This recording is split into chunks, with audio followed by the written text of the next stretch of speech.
Absolute loader scheme consists of the introduction to absolute loader scheme, algorithm and flowchart of absolute loader scheme, and disadvantages of absolute loader scheme. The learning objective of this would be to get introduced about absolute loader scheme and to teach algorithm and flowchart of absolute loader scheme. The outcomes would be one would be familiar with the concept of absolute loader scheme and algorithm and flowchart of absolute loader scheme. The prerequisites for this lecture would be the one should have better understanding on general loading scheme and compile and go loading scheme. Absolute loader is a kind of loader in which relocated object files are created. Loader accepts these files and places at specified location in the memory. This type of loader is called absolute because no relocation information is needed. Rather, it is obtained from the programmer or assembler. The starting address of every module is known to the programmer. This corresponding starting address is stored in the object file.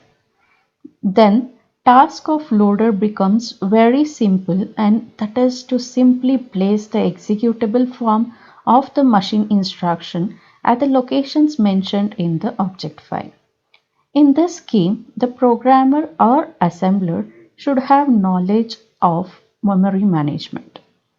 The resolution of external references or linking of different subroutines are the issues which needed to be handled by the programmer.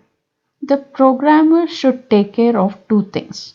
First thing is specification of starting address of each module to be used. If some modification is done in some module, then the length of the module may vary. This causes a change in the starting address of the immediate next modules. It's then the programmer's duty to make necessary changes in the starting address of respective modules. Second thing is, while branching from one segment to another, absolute starting address of respective module is to be known by the programmer so that such address can be specified at respective jump instructions. The four loader functions are accomplished as follows in absolute loader. That is, the allocation is done by either programmer or assembler. The linking also can be done by the programmer or assembler. Reallocation is done by assembler and the loading is done by the loader. As the name suggests, no relocation information is needed. If at all it is required, then the task can be done by either a programmer or a assembler. Now let's discuss the flow of absolute loader. There are two segments in the above example which are interdependent. At line number 1, the assembler directive start specifies the physical starting address that can be used during the execution of first segment main. Then at line number 15, the jump instruction is given which specifies the physical starting address that can be used by the second segment. The assembler creates the object code of these two segments by considering the starting address of these two segments. During the execution, the first segment will be loaded at the address 1000 and the second segment will be loaded at the address 5000 as specified by the programmer. Thus, the problem of linking is manually solved by the programmer itself by taking care of the mutual dependent addresses. As you can notice that the control is correctly transferred to the address 5000 for invoking the other segment. And after that, the line number 20, the jump instruction transfers the control to the location 2000. Necessarily, at location 2000, the instruction store of line number 16 is present. Thus, resolution of mutual references and Linking is done by the programmer. The task of the assembler is to create the object codes for the above segments and along with the information such as starting address of the memory where actually the object code can be placed at the time of execution.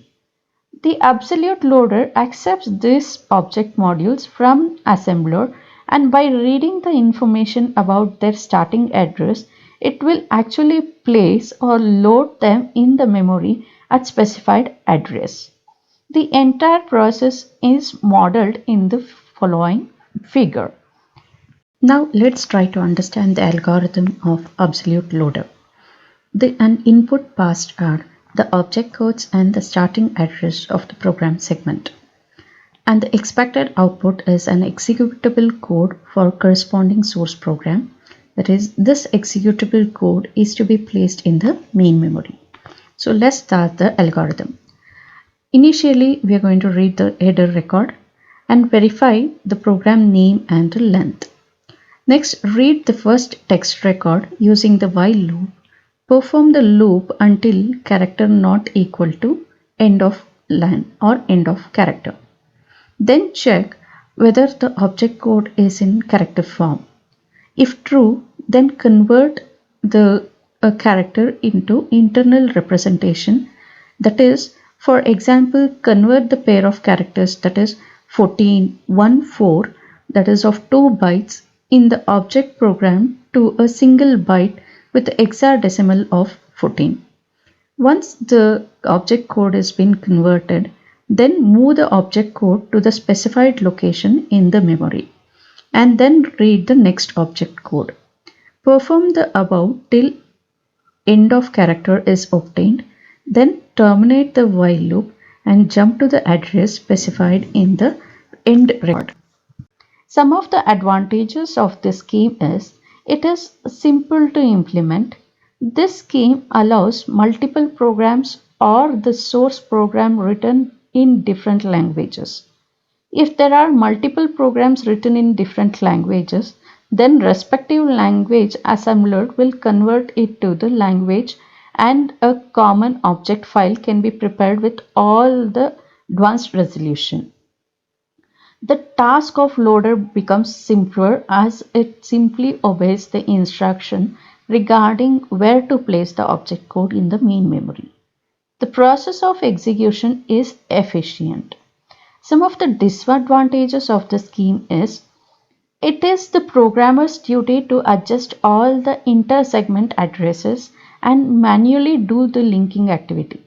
For that, it is necessary for a programmer to know the memory management. If at all any modification is done some segment, the starting address of immediate next segment may get changed. The programmer has to take care of this issue and he needs to update the corresponding starting address on any modification in the source. Finally, to summarize, in absolute loading, the assembler outputs the object code, that is machine language translation of the source program, and the data is punched onto the cards instead of being placed directly into the memory. This scheme makes more core available to the user since the assembler is not in the memory at the load time. However, the programmer must specify the assembler the address in core where the program is to be loaded. Programmer must be careful not to assign two subroutines to the same location. And now it's time to go with the quiz. So the quiz number 1.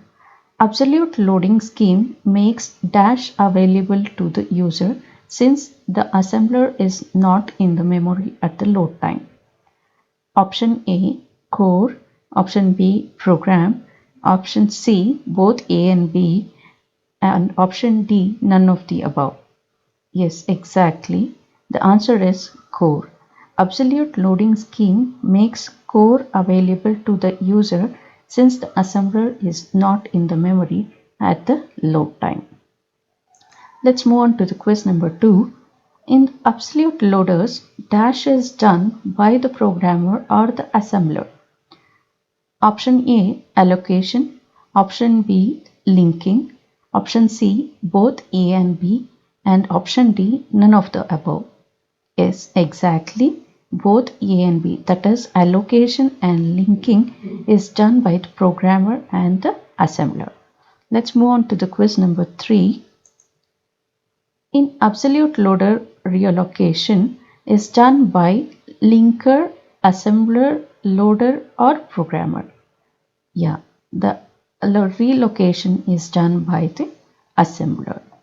And quiz number 4.